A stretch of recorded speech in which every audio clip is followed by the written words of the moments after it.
Subscribe करें और bell दबाएं ताकि कोई खबर रह न जाए।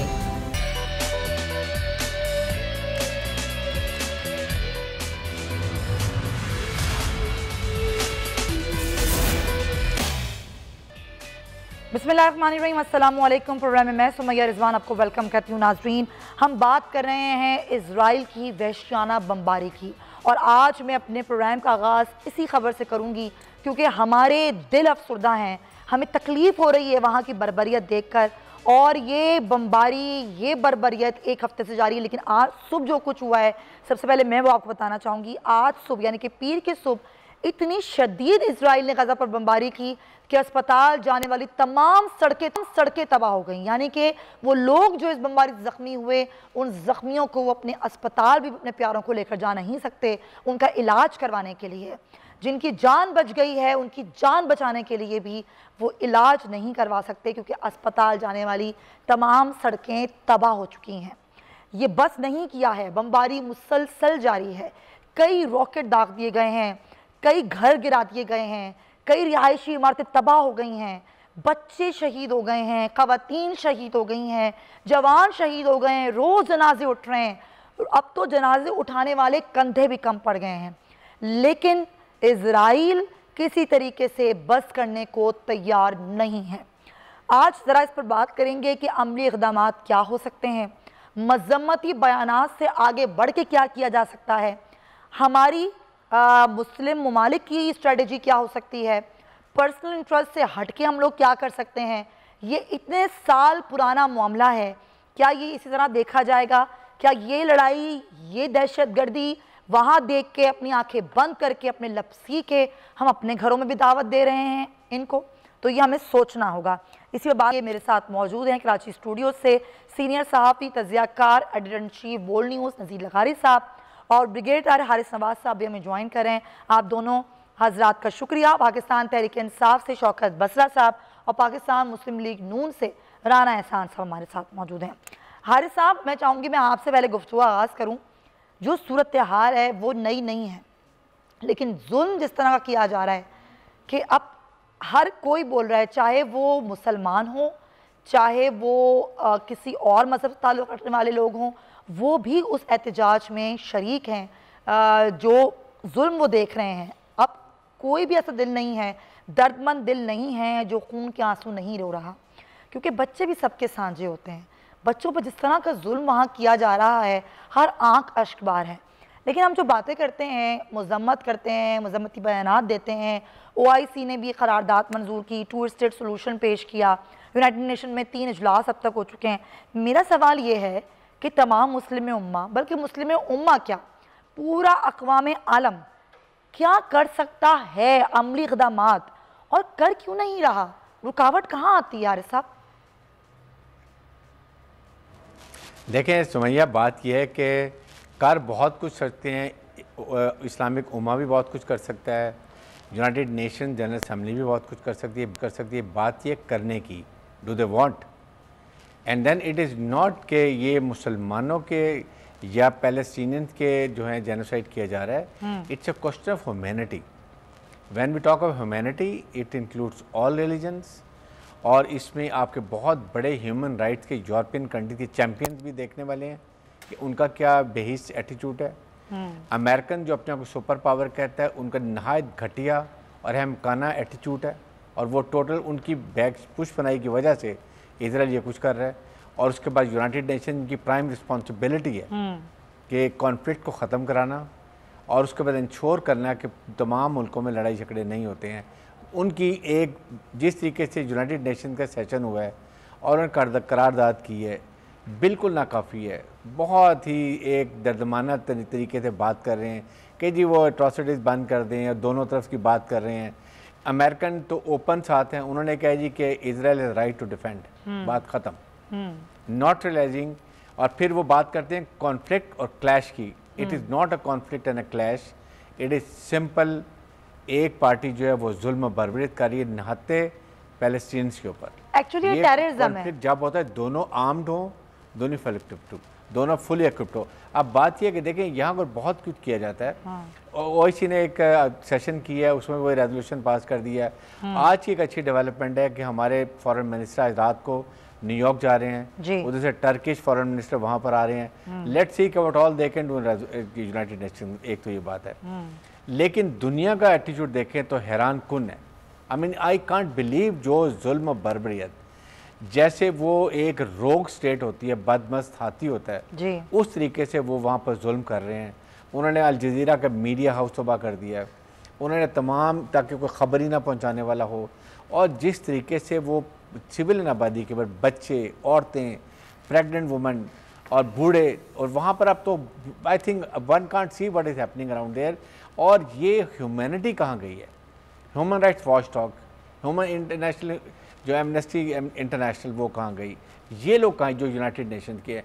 ये यूनाइटेड नेशन को क्यों बनाया गया था? सेकेंड वर्ल्ड वॉर के बाद पहले फर्स्ट वर्ल्ड में लीग ऑफ नेशन बनाई थी कि झगड़े ना हो, फिर यूनाइटेड नेशन बनाया गया, वहाँ के रेजोल्यूशन हैं कि 2 स्टेट, उसके बाद ये जो उनको दिया, जो उनको हक बनता है देने के लिए, उनकी टेरिटरीज को पूरे जेरूसलम इनके पास था, वो आधा लेके इन्होंने कब्जा कर लिया और आधा इनको दे दिया। उसके बाद जिस तरीके से वहाँ पर जुल्म यह है कि वहाँ पर गज़ा में, वहाँ पर पानी, बिजली उनके रहमो करम पर है। अगर वो नहीं देंगे, ये बेचारे बिजली, पानी, फूड के बगैर, फूड ग्रेन के बगैर वहाँ पर रहेंगे। Everything is controlled. इवन मस्जिद अक्सा में जो रेजिडेंट्स हैं फ़लस्तीनियंस, जो 30 मिनट के फासले पर रहते हैं, उनको भी वहाँ ज़्यादा नहीं जाती है नमाज़ पढ़ने की, उनसे परमिट लेना पड़ता है। आई मीन एक इंतहा हो चुकी है, जिसको मेरे ख्याल में आप कहीं ना कहीं, कब सबसे पहले देखें, हम चाहे यूनाइटेड नेशन को कहें, हम अमेरिकन को कहें, यूरोपियन यूनियन को कहें, what we as a Muslim countries doing. बिल्कुल, क्या हमारे में यही तो असल सवाल है ना कि हम पहले खुद तो मुत्तहिद हो जाएं, पहले हम खुद मुत्तहिद होंगे तो फिर हम और कंट्रीज को प्रेशराइज करेंगे कि जी आप भी हमारी आवाज़ के साथ आवाज़ मिलाएं। लेकिन पहले हमें अपने घर को मजबूत करना होगा, यहाँ से आवाज़ उठेगी मुत्तहिद होकर तो आगे जाएगी। और ज़ाहिर है अभी जो आपने बात की वही ये हारिस साहब कि जो अभी आप बोल रहे थे कि आज हमारे वज़ीर ख़ारजा शाह महमूद कुरैशी जो हैं वो जा रहे हैं और पाकिस्तान और तुर्की का इरादा है कि अक़वाम मुत्तहिदा में मिलकर आवाज़ उठाएंगे। अभी जिस तरह गुफ्तगू हम कर रहे थे फ़लस्तीन की सूरत हाल की, तो यही जिक्र जो है ये सबसे ज़्यादा था आज के इजलास में। अच्छा बसरा साहब, जब हम बात करते हैं कि जी हम इक़दाम कर रहे हैं, ये हमारी स्ट्रेटजी है, बतौर मुल्क पाकिस्तान की स्ट्रेटजी है, तुर्की का बड़ा अच्छा रोल है इसमें, मलेशिया की आवाज़ नज़र आ रही है, सूडान बात कर रहा है, लेकिन दीगर मुस्लिम उम्मा खामोश है। ज़ाहिर पर्सनल इंटरेस्ट भी हैं अपने, लेकिन हमारी जो स्ट्रेटजी है, हमारे जो एक दूसरे से जो राबते हैं, वो हम किस तरीके से आगे लेके बढ़ेंगे हुकूमत की क्या हिकमत अमली है कि और मुस्लिम ममालिक को भी एतमाद मिले। अभी वज़ीर आज़म सऊदी अरब का दौरा करके आए हैं, फिर UAE है, तमाम ममालिक को लें। यहाँ पर तो इजराइल को तस्लीम किया जा रहा है और इजराइल फ़लस्तीन पर इतना जुल्म कर रहा है। हम बतौर मुल्क बाकी मुस्लिम ममालिक को मिलाने के लिए क्या अपनी हिकमत अमली अपना रहे हैं? सुमैया, जो दर्द और करब आपकी गुफ्तगू में है, जो आपके सवालात में ये जो उसके अंदर इतनी गहराई है, और जो मैं समझ सकता हूँ आपके दर्द को, और ये दर्द आपका नहीं है, ये दर्द इस वक्त पूरी मुसलमानों का है, पूरी मुसलमान उम्मा का है। और ख़ास तौर पे जिस बात की तरफ आप पॉइंट आउट कर रही हैं, ये बदकिस्मती है हमारी मुसलमानों की। वो मुसलमान जिन्होंने दुनिया पर रूल किया है, आज देखिए अकेले अकेले होकर मार भी कर रहे हैं, ज़लील और रुस्वा भी हो रहे हैं। और उसकी वजह यह है कि हम के अंदर वो इत्तेहाद नहीं रहा, हमारे अंदर वो लीडरशिप दुनिया के अंदर मुसलमानों में ना रही जो कभी माजी में थी। मैं किन किन लीडरान के नाम लूँ, शाह फैसल से शुरू होकर जितने भी लीडरान थे। और ये जो ख़ास तौर पे अभी जो फ़लस्तीन में हो रहा है, इससे बड़ी बर्बरियत, यकीन माने मैं अल्फाज कहूँगा तो वो अल्फाज शायद वो मेरे पास अल्फाज भी नहीं है, क्या अल्फाज अदा करूँ। जो वहाँ से जो बच्चों की वीडियोज़ आ रही हैं, जो हमारी बेटियों की वीडियोज़ आ रही हैं, जिस तरह वहाँ जुल्म के पहाड़ तोड़े जा रहे हैं, तो मेरा ख्याल है ये मजम्मत और ये इस तरह की बातें हमें इससे आगे बढ़कर उसके लिए पाकिस्तान इनिशिएटिव लिया है। और ये वही बात है, आपको याद होगा सुमैया, जिन दिनों में फ्रांस के अंदर जब खाके छपे तो बड़ा गमो गुस्सों का इजहार किया हमारी कौम ने, और हमने अपने घर को ही तोड़ फोड़ कर दी, यहाँ पे नुकसान किया। तो आपको याद होगा प्राइम मिनिस्टर ने क्या कहा। प्राइम मिनिस्टर ने कहा कि हमें पूरी मुसलमानों को इकट्ठा होना पड़ेगा, हमें जाके उनके सोए हुए ज़मीरों को झुंझलाना पड़ेगा कि आप लोग जिस तरह इस्लामोफोबिया के हवाले से जो आपके थॉट्स हैं, जिस तरह मुसलमानों को बिहेव कर रहे हैं, आज फिर वही सूरत हाल है। बिल्कुल हमें सब लोगों को, जो अभी शाह महमूद कुरैशी साहब की आपने खबर ब्रेक की, वो टर्की जा रहे हैं, उसके ऊपर जाहिर है प्राइम मिनिस्टर साहब और हमारे जितने भी स्टेक होल्डर्स हैं उनकी मीटिंग हुई है। इसके ऊपर हम कंक्रीट स्टेप्स लेने जा रहे हैं। इसके ऊपर ये जो OIC का मैं समझता हूँ बड़ा होम्योपैथिक किस्म का स्टेटमेंट आया, फिर अमेरिका की जो हमेशा डबल स्टैंडर्ड रहे हैं उनका स्टेटमेंट मुलाजा कर लें।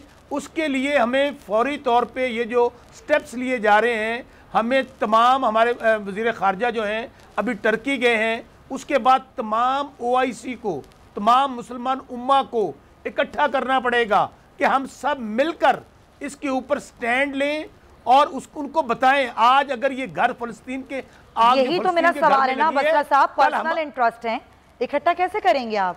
कैसे समझाएंगे उनको कि जी अपने पर्सनल इंटरेस्ट छोड़ दें, यहाँ एक इंसानी खून बह रहा है, आप उसको रोकने के लिए कोई सद्देबाब करें, कैसे समझाएंगे? समैया, इसीलिए मैं फिर आपको अर्ज कर रहा हूँ, जो कंसर्न शो किया और सबसे पहले इसमें इनिशिएटिव और स्टेप जो लिया है वो पाकिस्तान ने लिया है, प्राइम मिनिस्टर इमरान खान साहब ने लिया है, हमारे वज़ीर ख़ारजा उसके लिए अब निकल पड़े हैं। हम उस टेलीफोनिकली भी जो सरबराह मुमलकत हैं मुस्लिम उम्मा के, उनके साथ राब्ते में हैं। इवन कि जो बाहर वाले लोग हैं, जो दूसरे ममालिक, उनको भी कहा जा रहा है कि कहाँ हैं आज वो इंसानी हकूक़ की बात करने वाली तंजीमें। आज अगर एक कुत्ता भी मर जाए अमेरिका के अंदर या वहाँ पर, उसके ऊपर एहतजाज शुरू हो जाता है। तो आज ये हमें जो कश्मीर के अंदर हो रहा था वही बातें हैं, कभी कश्मीर के अंदर मोदी कर रहा है और कहीं आज फ़लस्तीन के अंदर हो रहा है, कहीं आपके आज देख लें इराक है, शाम है, लीबिया है, ईरान है, हर जगह पे ये आग लगी हुई है। और उसकी वजह वही बात जो आप कह रही हैं कि हमें अब अपने अपने मुफादात अजीज हैं। हाँ, हर कोई कह रहा है अगर नहीं रखेंगे ना तो यहाँ पर एक अलार्मिंग सिचुएशन है, पूरे मशरिक़ वुस्ता को तबाह बर्बाद करना चाहता है इजराइल। ये उसका प्लान है, वो सिर्फ गजा को बमबारी करके ख़त्म नहीं करना चाहता, बल्कि वो अपनी सरहदों का तयन अभी तक नहीं कर पाया है और वो उसको अपनी सरहदों का तयन करना है। वो पूरी मशरिक़ वुस्ता की तरफ देख रहा है। तमाम पूरी मशरिक़ वुस्ता को ये सोचना होगा कि अगली बारी हमारी भी हो सकती है। अगर आज हम अपनी ज़ुबानों को सी लेंगे, अपने मुंह को बंद कर लेंगे, आंखों को बंद कर लेंगे, तो खुदा ना खास्ता ये अगला हम भी हो सकते हैं। तो हमें अभी इत्तेहाद की ज़रूरत है। अच्छा, एक बात है राना एहसान साहब, यहाँ एज अ अपोजिशन आप लोगों को अप्रिशिएट इमरान खान को करना चाहिए कि वज़ीर आज़म इमरान खान डटे रहे। कितना दबाव था, कितना प्रेशर था इजराइल को तस्लीम करने के हवाले से, लेकिन नहीं किया। और इस बात पर रहे कि हम नहीं करेंगे जब तक कि फ़लस्तीन पर जुल्म सितम बंद नहीं होगा, और स्टैंड लिया। इसको तो अप्रिशिएट करेंगे ही करेंगे आप लोग। बिस्मिल्लाहिर्रहमानिर्रहीम। सबसे पहले तो अगर कोई प्रेशर था वो हमें तो नहीं बताया गया, ना वो पार्लियामेंट में बताया गया। हम पूछते रहे कि ये क्या मामला है कि बातें हो रही हैं कि इजराइल को रिकॉग्नाइज कर लें, लेकिन ये मामला पार्लियामेंट में नहीं लाया गया। यहाँ मैं जरूर कंडेम करूंगा इंटरनेशनल कम्युनिटी को भी, खास करके हमें जो मुसलमान हैं उनको तो तकलीफ है ही है, लेकिन उससे ज्यादा ये एक ह्यूमैनिटेरियन क्राइसिस है। बिल्कुल। और जो ह्यूमन राइट्स हैं वो वायलेट हो रही हैं। लेकिन आपने देखा कि यूनाइटेड नेशंस का जो सिक्योरिटी जनरल काउंसिल था उसके अंदर अमेरिका ने इसको कॉन्फ्लिक्ट कहा। ये कॉन्फ्लिक्ट नहीं है, ये स्टेट टेररिज्म है। इजराइल स्टेट टेररिज्म कर रहा है अवामुल नास के ऊपर जो वहां उसके पास है। लेकिन यहां मैं जरूर ये पॉइंट करना चाहूंगा कि यहां कश्मीर के ऊपर भी 10 मिलियन 1 करोड़ की आबादी को जेल में तब्दील कर दिया गया, उनको जेल में रखा गया। लेकिन इंटरनेशनल कम्युनिटी और यूनाइटेड नेशंस के जो मेंबर्स हैं उन्होंने कुछ नहीं किया हकीकी मानों में। यहां तक कि जो इंडिपेंडेंट ऑब्जर्वर्स हैं वो भी कश्मीर नहीं जा सके। तो ये इंटरनेशनल कम्युनिटी का रोल रहा है ह्यूमैनिटेरियन क्राइसिस के अंदर। लेकिन जब उन्होंने पाकिस्तान पे सैंक्शंस लगाने होते हैं तो वो ठक करके लग जाते हैं। जब इराक पे सैंक्शंस लगाने होते हैं इकोनॉमिक तो वो ठक करके लग जाते हैं। जब ईरान पे लगाने होते हैं तो वो ठक करके लग जाते हैं। और उसकी वजह क्या है? उसकी वजह यह है कि मुस्लिम ममालिक आपस में तकसीम हुए हैं, आपस में इत्तेहाद नहीं है। और दूसरा जो आज का इंटरनेशनल सिनारियो है उसमें फॉरेन पॉलिसी ड्राइव करता है आपके इकोनॉमिक रिलेशनशिप जो मुल्कों के साथ हैं। आज अगर सऊदीया और इंडिया की तजारत तेज है तो वो आवाज उस तरीके से नहीं उठाएगा कश्मीर के मामले के ऊपर, क्योंकि वो तजारत हो रही है।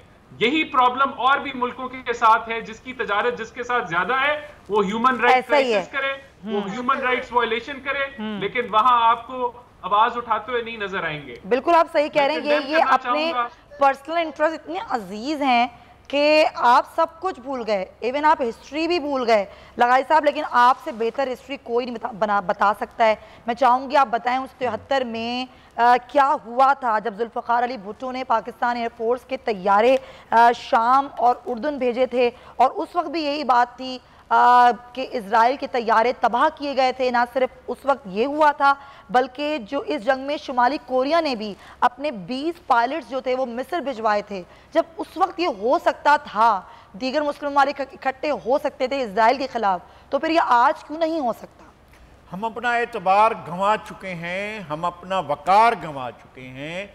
आपने फिर देखा था क्या हुआ जी 73 में भुट्टो साहब ने यहाँ से पायलट भेजे, यहाँ से तैयारे गए और उन्होंने जाकर दिफा किया जी फ़लस्तीनियों का जी। फिर उनकी दोस्तियाँ थीं, यासर अरफात थे, हाफिज़ अल असद से, शाह फैसल से, मुअम्मर कज़ाफ़ी से और तमाम ये अरब ममालिक के सरबराहान से, और मुसलमानों को एक क़ुव्वत के तौर पर जमा किया था। उससे अगले साल 1974 में एक इस्लामी सरबराही कॉन्फ्रेंस हुई। बहुत बड़ी कॉन्फ्रेंस थी और बहुत बड़ा शो था, और उन्होंने ठोस फैसले किए थे, और अरब दुनिया की अपनी इकनॉमी जो है वो बहुत ठोस बन गई थी। लेकिन नतीजा क्या हुआ कि 3 साल के अंदर अंदर, 4 साल के अंदर अंदर न तो शाह फैसल रहे और ना ही भुट्टो साहब रहे। लेकिन वो नहीं भूला था जो बड़ा जिसके पीठ में कांटा चुभा था ना, अमेरिका नहीं भूला था। उसने फिर नहीं छोड़ा भुट्टो साहब को, नहीं छोड़ा शाह फैसल को, नहीं छोड़ा उसने जो है अपना हाफिज़ अल असद को। हाफिज़ अल असद के बाद अब तक उसके मुल्क के अंदर जो है तबाही और बर्बादी जो है वो फैलाई हुई है। अब मुअम्मर कज़ाफ़ी को जिस तरह बेदर्दी से कत्ल किया गया, वो वही इंतकाम था जो उसने अपने दीदा और दिल फर्श रहा कर दिए थे, अपने वसाइल जो है वक्त कर दिए। और फिर उस वक्त यासिर अरफात को अमीर कुवैत अपने तैयार आए थे उस कॉन्फ्रेंस में शिरकत के लिए, और ना सिर्फ ये, भुट्टो की फांसी के बाद फिर ऐसा कभी कुछ हो ही नहीं सका। प्रोग्राम में एक ब्रेक शामिल करेंगे, वापस आएंगे, कुछ और इस पर डिस्कशन करेंगे। हमारे साथ रहिए।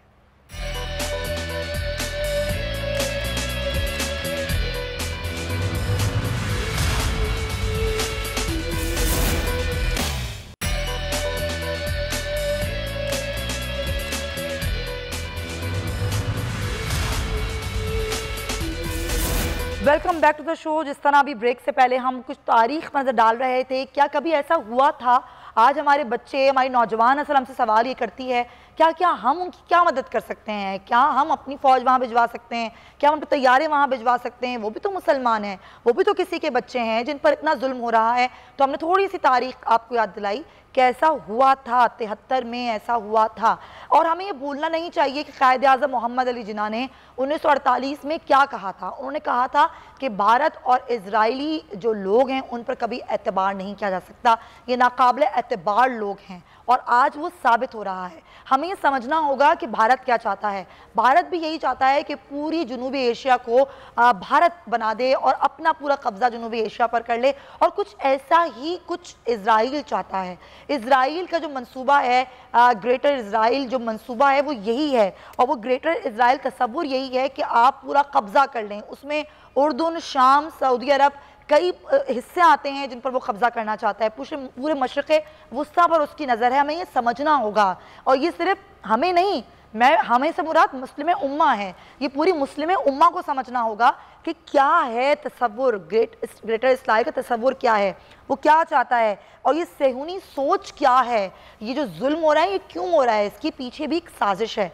मैं चाहूँगी हारिस साहब आप भी ज़रा रोशनी डालिए। हमने 73 की बात करी, हमने उस वक्त की बात करी, हमने कायद आज़म के उस फ़लसफ़े की बात की जिसको हमें आज अपने बच्चों को बताना चाहिए, हमें ख़ुद भी याद करना चाहिए, हमारे पूरे मुस्लिम उम्मा को याद करना चाहिए कि आज मुसलमान अगर इकट्ठे नहीं हुए तो उनकी नज़रें बहुत गहरी हैं, इन्होंने कब्ज़े करने हैं मुस्लिम ममालिक पर। तो ये हमें सोचना होगा। अगर हमने आज नहीं सोचा तो फिर नुकसान हम सब भुगतेंगे। देखें, सबसे बड़ी बात यह जो मैं पहले बात कर रहा था, ये पहले मुसलमान मुल्कों का काम है। यूरोप भी ये कहेगा what the hell you people are doing, why you are quiet. फिर उसके बाद आगे की बात करें, चाहे यूरोपियन यूनियन हो, अमेरिका को तो आप छोड़ दें, और यूनाइटेड नेशन में जो कि टोटली कंट्रोल में उनके, वो बात है। देखें, अगर हम पहले तमाम मुसलमान मुल्क मिल के एक तो फैसला करें कि हम पैलेस्टीन को सपोर्ट करें, उनको आर्म स्ट्रगल में हेल्प करें। यूनाइटेड नेशन जनरल कन्वेंशन का रूल है, अगर कोई मुल्क किसी पे गास्पाना कब्ज़ा करे, उनका ये फंडामेंटल राइट है to have arm struggle for independence, और उसमें अगर वो किसी से मदद करें वो भी करें। आपके साथ जॉर्डन की इनके साथ लगती है, सरहद लगती है, सीरिया की लगती है, और मुसलमान मुल्कों की लगती है। वहाँ के थ्रू चाहे पाकिस्तान, टर्की, ईरान तो पहले ही करता है, और अरब ममालिक, why can't we give them all material support, they are there to fight it out. The only thing they are armless, उनके पास कोई वेपन हथियार नहीं है, हम उनकी मदद क्यों नहीं कर सकते? बिल्कुल, आप ये तो कर सकते हैं। उसके बाद जब तक इजराइल को, there Israeli people are very sensitive to their casualties, जहाँ उनकी कैजुअल्टीज होंगे, अगर आपको याद हो लेबनान में इशू हुआ था तो हिजबुल्लाह ने जब इनको मारा था तो 2 दिन में ही सीधे हो गए थे, उन्होंने जाके वहाँ पर ख़त्म कर दिया था। लाइकवाइज इंडिया और Israel, they need an iron hand, they need an iron fist, they need to be sorted out with strength, only then they will understand. जहाँ कमज़ोरी दिखाएंगे वहाँ पर ये इसी तरह करेंगे, और ये दोनों मिले हुए हैं, जॉइंट एफर्ट कर रहे हैं। और इजराइल के बेट लेके अब अगर देखें कश्मीर में जो इंडिया नरेंद्र मोदी दहशतगर्द कर रहा है वो भी यही कर रहा है। इसलिए नंबर 2, इस वक्त जब यूनाइटेड नेशन में जा रहे हैं तो वहाँ क्लियर बात करें, को ओआईसी को कहना चाहिए we are ready to send Islamic monitoring forces to monitor the border between Israel and Palestine, ताकि ये सेफ गार्ड रहे। If they don't accept, United Nation General Assembly में बात करें कि देन यूनाइटेड नेशन की international monitoring force should come. जैसे Pakistan India border पर यूनाइटेड नेशन के मिलिट्री ऑब्जर्वर ग्रुप है, और उनकी फोर्स होनी चाहिए ताकि इंडिया को मना करे। उनके डिफेंस मिनिस्टर ने अभी क्लिप भेजी है, उसने कहा International Court of Justice, we don't care, you जो मर्जी करना कर लो, हम अपनी मर्जी करेंगे। हमने सर्टिफिकेट दिया हुआ इजरायली सोल्जर्स को कि वो वहाँ पर ख़ुद फैसला करें, और वो फैसला ये है कि गरीब नहत्तों को मारो, शहीद करो, अनआर्म्ड बूढ़ी औरत या लड़की हो वो सिर्फ ये कह रही झंडा लहरा रही हो उसको फायर कर दो। ये तो वहाँ पर हो रहा है। मेरे ख्याल में सबसे बड़ी बेहिसी, बेशर्मी की बात हमारे अरब ममालिक के लिए जो डायरेक्टली अफेक्ट करते हैं। ये जब इसराइल को यहाँ लाया गया था, अमेरिका, इंडिया, ब्रिटिश ने यहाँ आबादकारी के लाए थे, जब ये नंगे पाँव निकले थे जर्मनी से, जब हॉलोकॉस्ट हुआ था, तो ये पैलेस्टीनियन ने इनको वेलकम किया था बेचारों ने अपनी जगह पर। और आज देखें ये वहाँ पर साहब, ये यहाँ पर हजरत अली का कौल मुझे याद आता है, वो बिल्कुल यहाँ सही बैठता है कि जिस पर एहसान करो उसके शर से बचो। ये वो लोग हैं, ये वो कौम है। बहुत शुक्रिया हारिस समाद साहब, आपके वक्त का, आपके वक्त का शुक्रिया। अब हम अपनी ज़रा स्टोरीज़ जो हैं वो मुख्तलिफ और भी हमारे मौज़ूआत हैं जिनकी तरह में आना ज़रूरी है। सियासी मौज़ूआत हैं जी, शहबाज शरीफ का मामला। अब शहबाज शरीफ का नाम ECL में डालने के हवाले से बाकायदा आज नोटिफिकेशन जारी कर दिया गया। ईद से पहले ही हुकूमत ऐलान कर चुकी थी कि शहबाज शरीफ का नाम ECL में डाल दिया गया। दूसरी जानिब हुकूमत ने जो लाहौर हाई कोर्ट का फैसला है उसको भी सुप्रीम कोर्ट में चैलेंज कर दिया है, और शहबाज शरीफ साहब एक बार फिर लाहौर हाई कोर्ट में चले गए। ये तमाम तर चीज़ें हैं। अच्छा, शहबाज शरीफ को जाना है मुल्क से बाहर, हुकूमत नहीं चाहती कि अब वो मुल्क से बाहर जाएँ। अब हुकूमत मज़ीद कोई तनकीद बर्दाश्त नहीं कर सकती, ना ही हुकूमत चाहती है कि अब उसको ये कहा जाए कि आपने पहले मियाँ नवाज शरीफ को जाने दिया, अब अपने शहबाज शरीफ को भी जाने दिया। तो हुकूमत अब ये सब कुछ नहीं सुनना चाहती, और वो कह ही चुके हैं कि पहले ही इनके 5 लोग बाहर हैं, अगर हमने इनको भी जाने दिया तो ये भी वापस नहीं आएंगे। बचाऊँगी बसरा साहब, ज़रा आप मुझे बताइए, एक तो हुकूमत सुप्रीम कोर्ट चली गई है, वहाँ पर ये फैसला चैलेंज कर दिया है, फिर नाम भी डाल दिया है, नोटिफिकेशन भी जारी हो गया है ECL के हवाले से। अच्छा, ये जो सारी चीज़ें हैं, ये बाद में हुकूमत को रियलाइज़ हुआ कि हमसे गलती हो गई, मियाँ नवाज शरीफ साहब चले गए, फिर वो आ भी नहीं रहे हैं, और अगर हमने अब ऐसा कोई स्टेप उठाया तो अब हम पर तनकीद बहुत होगी। सुमैया, दोनों चीज़ें रेलेवेंट हैं। देखें, जहाँ तक बात थी मियाँ नवाज शरीफ साहब को भेजा गया, हमारी उस वक्त भी शदीद रिजर्वेशंस थी। इसी बुनियाद पर हमने कहा था कि ये एक बॉन्ड, श्योरिटी बॉन्ड दे दें, जो 7.5 अरब रुपया इनको जुर्माना हुआ है। लेकिन कोर्ट ने कहा जी कि इनको 50 रहे पे किस टाइम पेपर पे, और जामन कौन थे? अब जो पतली गली से निकलना चाहते थे। आप अंदाज़ा करें, जो दवाई लेने गए थे उनके गारंटर जो अब दवाई लेने जा रहे हैं, और वो जामन है उनके, और सबसे अजब बात यह है कि मियाँ नवाज शरीफ साहब ये इरशाद फरमाते हैं और उनके स्पोक्स पर्सन सारे भी राना साहब यही बताएंगे कि चूंकि वहाँ पे कोविड का मामला है, अपॉइंटमेंट नहीं मिल रही, इलाज नहीं हो रहा, और मियाँ शहबाज शरीफ ये साहब ये कह रहे हैं जी मुझे जाने दें, मैंने वहाँ इलाज कराना है। क्या क्या बात बताएं आपको। और दूसरी बात देखिए, हम जो भी काम करेंगे वो कानूनी और आईनी करेंगे, कोई गैर कानूनी गैर आईनी काम नहीं करेंगे। हमारी अदालतें, हमारे इदारे मोहतरम है। तो सर ये कौन सा गैर कानूनी काम करें? अदालत ने दिया है ना इनको रिलीफ, तो इन्होंने कौन सा गैर कानूनी काम किया? मैं आपको अर्ज करता हूँ, उस अदालत नहीं, मैंने कहा है ना हम उनको हुक्म को मानेंगे। अच्छा। लेकिन उसके खिलाफ जाना या उसके खिलाफ अपील करना ये तो हुकूमत का आईनी और कानूनी बिल्कुल ये तो है आपका। ये तो हमें सुमैया दे दीजिए, ये तो हमें दे दीजिए। और उसी बुनियाद पर हमने सुप्रीम कोर्ट में इस फैसले के खिलाफ गए हैं। उसमें दो चीज़ें बड़ी वाज़ेह सी हैं। आप देखिए मैडम यास्मीन राशिद साहिबा जो ज़िंदगी और मौत की कश्मकश में है, केमोथेरापी हो रही है, पूरी दुनिया को पता है।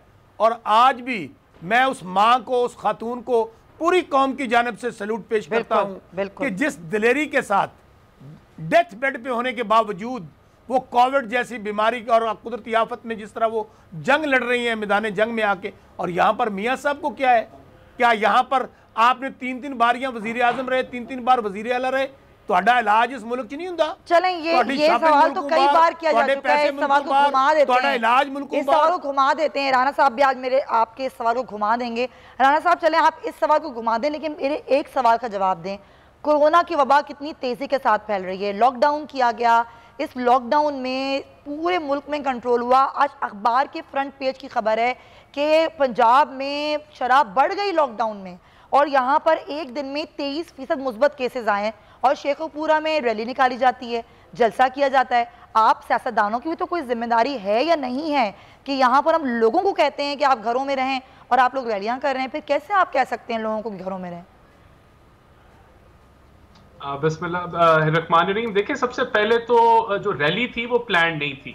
मरियम बीबी अकेली गई थी जावेद साहब के घर के ऊपर, तो कोई प्लान नहीं था। वो अवाम उस वक्त निकल आई और हमारा अपने वर्कर्स को यही कहना है कि आप SOPs का जो है उनको उनके ऊपर जो है वो पूरा तो वो खिताब ना करती खड़े होकर, इतनी आवाम निकल आई थी, वो उनको ये कह सकती थी कि भाई आप लोग रश ना लगाएं, आप लोग घरों को जाएं। ये मौका नहीं है अभी खिताब करने का और आप लोगों से बात करने का। देखिए, अगर बिल्कुल ये प्लान था और एट द मोमेंट जमा हो गए और हमारी तजवीज़ है सारों को कि SOPs फॉलो किए जाएं। देखिए, यहाँ एक चीज तो क्लियर है कि हुकूमत बुग़्ज़ शरीफ में फंसी हुई है। अच्छा, बुग़्ज़ फंसी हुई है कि यानी कि ईद के बाद जो पहला दिन जो पहला की वो शहबाज शरीफ के बारे में ही थी। देखिए, इनकी प्रायोरिटीज अवाम ने देख ली है। एक केस से जब इनको तस्लील होती है के तफसीली फैसले कहते हैं कि कोई एविडेंस नहीं थी जो लिंक कर सके टीटीज के साथ या किसी मामले के साथ, तो ये हुदैबिया को खोलने की कोशिश कर लेते हैं जो कि एक बंद केस है। तो ये सर जी चलें, ये लोग जो भी कर रहे हैं ना, ये तो है ही आपके बुग़्ज़ में, लेकिन आप लोग क्या कर रहे हैं, मुल्क में रह के इनका मुकाबला करें, अपोजिशन करें। अगर आपने इलाज करवाना तो अपने मुल्क में कराएं, इतने अच्छे अच्छे हॉस्पिटल्स हैं, इतने अच्छे डॉक्टर्स हैं। ठीक है, अगर उनका अपने पर कोई पर्सनल डॉक्टर है तो उससे भी तो एडवाइस ले सकते हैं ना कि यहाँ पे कोई डॉक्टर हो तो हम यहीं इलाज करवा लें। देखिए, हमें कोई फिक्र नहीं है, जो भी हुकूमत करेगी हम उसका मुकाबला करेंगे बड़े अच्छे तरीके से। ये जो चॉइस है कि इलाज किससे कराना है, ये एक पर्सनल चॉइस होती है कि पीर कौन सा रखना है और किस पीर के बंदे रहना है। ये इमरान खान की भी पर्सनल चॉइस है, तो डॉक्टर की भी पर्सनल चॉइस होती है कि आपने किस डॉक्टर से इलाज कराना है। लेकिन मैं समझता हूं कि इससे ज्यादा देखिए, इलाज कराना है, कहां से कराना है, इससे ज्यादा बढ़ के एक शहरी को, पाकिस्तानी शहरी को आजादी है अपनी हकलों। सर, किसी पाकिस्तानी शहरी को इतनी आजादी नहीं है। Point taken. लगाई साहब, मैं चाहूंगी क्विकली आप रिस्पॉन्ड करें। क्या किसी आम कैदी को, किसी आम शहरी को इतनी आजादी है कि वो जहां दिल चाहे, जैसे दिल चाहे, जेलों से निकल के इलाज करवाए? अगर वो सजा याफ्ता नहीं है तो फिर कैसे चले गए हैं उससे पहले? फिर आपने 20 साल पहले कैसे भेज दिया था? ये इस तरह के सामने सवाल करते रहते हैं और सियासतदान भी जवाब देते रहते हैं। परवेज़ मुशर्रफ से कोई पूछता है कि जनाब अभी तक तो कोर्ट में अपील पड़ी हुई थी, अभी तक फैसला नहीं हुआ था, आपने कैसे अपना कानून को तोड़कर उनको बाहर जेल से बाहर निकाल कर आपने सऊदी अरब भेज दिया था, तो उस वक्त भी आप ही ने किया था। और अब जो किया गया है, अब तो हुकूमत ने खुद किया है। हुकूमत लाख बहाने करे, कुछ भी करे, अब शहबाज शरीफ साहब को रोक रही है ना, तो उसने नवाज शरीफ साहब को नहीं रोकना था। नहीं रोकना था। अच्छा, नहीं रोकना था तो नहीं रोका था। अब रोकना चाह रही है तो अपने सारे बात है, चीजें इस्तेमाल कर रही है। असल में ये सारा कुछ हुकूमत का ही किया जा रहा है। पहली बात, और एक शहबाज शरीफ साहब को तो कोई सजा नहीं हुई है। जब आप एक सजायाफ्ता मुजरिम को जाने दे सकते हैं। ऐसे बेशुमार लोग हैं जिन पर केसेस होते हैं और मुल्क से बाहर जाते हैं। अगर उनके खिलाफ कोई चीज़ है, इसलिए कि सबको मालूम है कि वो साल में 2 मरतबा अपने कैंसर का इलाज कराने के लिए सर अभी ब्रेक लेंगे। आप तमाम हज़रात का बहुत शुक्रिया। नज़ीर लगारी साहब, शौकत बसरा साहब और आना एहसान साहब। वापस आएंगे तो कुछ कोरोना की सूरत में बात करेंगे।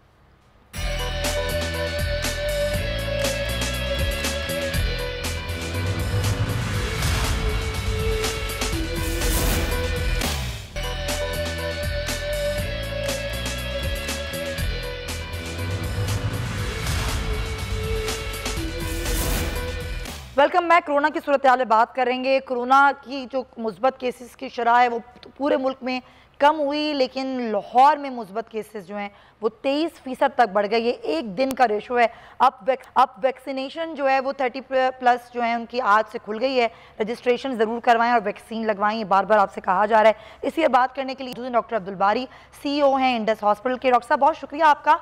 डॉक्टर साहब, वैक्सीनेशन हो रही है और अब दर्जाबंदी के साथ अब जो 30+ लोग हैं अब उनकी भी वैक्सीनेशन स्टार्ट हो गई है, लेकिन एस्ट्राजेनेका ही है अभी फ़िलहाल मौजूद और एस्ट्राजेनेका ही लग रही है। कई लोगों को मैंने खुद भी एक्सपीरियंस किया पर्सनली कि वो अब घबरा रहे हैं एस्ट्राजेनेका लगवाने से, क्योंकि ज़ाहिर जिस तरह से एस्ट्राजेनेका के हवाले से बातचीत की जा रही है। सर मैं चाहूँगी सर आप क्लियर कर दें कि एस्ट्राजेनेका वैक्सीन महफूज है, इसको लगवाया जा सकता है, कोई ब्लड क्लॉटिंग नहीं है? बिस्मिल्लाहिर्रहमानिर्रहीम, बहुत शुक्रिया आपका। बिल्कुल, एस्ट्राजेनेका तमाम वैक्सीन जो है ना वो तमाम सेफ है। चाहे वो एस्ट्राजेनेका है, कोई ऐसा नहीं है। हर चीज़ के एक साइड इफ़ेक्ट्स होते हैं थोड़े बहुत, वो इतने माइनर है कि उसका नंबर अगर 0.004, ये मतलब लाखों में एक आदमी को अगर होता है, और वो भी प्रूवन नहीं है कि इसकी वजह से है किसी और वजह से है। तो इसलिए वैक्सीन ही एक रास्ता है जिससे हमको प्रोटेक्शन मिल सकती है। ये लॉकडाउन वगैरह आप रोक तो सकते हैं उस चीज़ को, लेकिन ख़त्म नहीं कर सकेंगे, प्रोटेक्शन मुकम्मल नहीं मिल सकती। इसलिए जब भी मौका लगे, जब आपका नंबर आ जाए आप लोग लगा लें। कोई भी वैक्सीन हो, चाहे एस्ट्राजेनेका हो, चाहे साइनोफार्म हो, चाहे कैंसिलोबायो हो, कोई भी हो, लगवा लें। लेकिन डॉक्टर साहब ये आप मुझे बता सकते हैं कि ऐसा किन केसेस में हुआ? अगर बरतानिया में हुआ, वहाँ पर बैन की गई, किन अफराद को ब्लड क्लॉटिंग हुई? क्या ब्लड प्रेशर या हार्ट पेशेंट्स थे उनके साथ ऐसा हुआ, या कोई ख़ास किस्म की बीमारी थी? देखिए, कुछ जिनको कोमॉर्बिड्स है और जो उनकी एज ज़्यादा थी, और कहीं बैन नहीं हुआ था। यूके में तो चल रही, यूके से बनी हुई है, वही सारी उन्होंने ज़्यादातर यही लगी है। कुछ ममालिक में हुआ था, लेकिन उन्होंने फिर दोबारा, एक चीज़ होती है जब कोई चीज़ आती है उसके दोबारा वो इस्तेमाल कर रहे हैं। यूरोप में इस्तेमाल हो रही है, हर जगह इस्तेमाल हो रही है, कहीं पर भी इसको बैन नहीं है इस बार। और सब लोग लगा रहे हैं, हमारे हेल्थ केयर वर्कर्स लगा रहे हैं, आप लोग। इसलिए मेरी तो सबसे ये है कि बिल्कुल जैसे ही आपका नंबर आए फ़ौरन लगा लें, इसके अलावा कोई चारा नहीं है इससे प्रोटेक्शन का। अच्छा डॉक्टर साहब, जब हुकूमत ने 10 रोज़ का लॉकडाउन किया तो आप क्या बताएंगे, सूरत हाल कितनी बेहतर हुई? केसेस में क्या कमी आई? लोग मुस्बत केसेस की शरह थोड़ी कम हुई? देखें, अगर मैं ओवरऑल मुल्की लिहाज से देखूं तो उसमें तो ठीक है, कमी आई होगी। लेकिन अगर मैं बड़े शहरों में देखूं जो कि कराची, लाहौर, रावलपिंडी और हैदराबाद, इन किस्म के शहरों में अभी भी ज़्यादा है। और अभी जो NCOC ने, मेरे अपने हिसाब से, अगर मेरा व्यू लें तो हमको 1 हफ़्ता और उसको एक्सटेंड करना चाहिए था। चले, अब जो भी गाइडलाइंस आ गई उसी के मुताबिक चलेगा। आज हमारी टास्क फोर्स की मीटिंग थी यहाँ पर भी, और हमने यही किया था कि जो NCOC की गाइडलाइंस है उसी पे चलेंगे, लेकिन थर्सडे को फिर हम रिव्यू करेंगे। और अगर ये मस्बत रेशो बढ़ा तो उसके वक्त फिर हमको कुछ सख्त फैसले करने पड़ेंगे। इसलिए जिम्मेदारी तमाम लोगों की, जो लोग हैं, हमारी जिम्मेदारी है कि SOPs पे अमल करें, ताकि ये नौबत ना आए कि हमको कोई और सख्त इकदाम बिल्कुल आप सही कह रहे हैं, हुकूमत को करने पड़े। डॉक्टर अब्दुल बारी साहब बहुत शुक्रिया आपका, CEO हमारे साथ मौजूद थे और वो भी यही कह रहे थे कि एहतियात करें वरना सख्त इकदाम करने पड़ सकते हैं।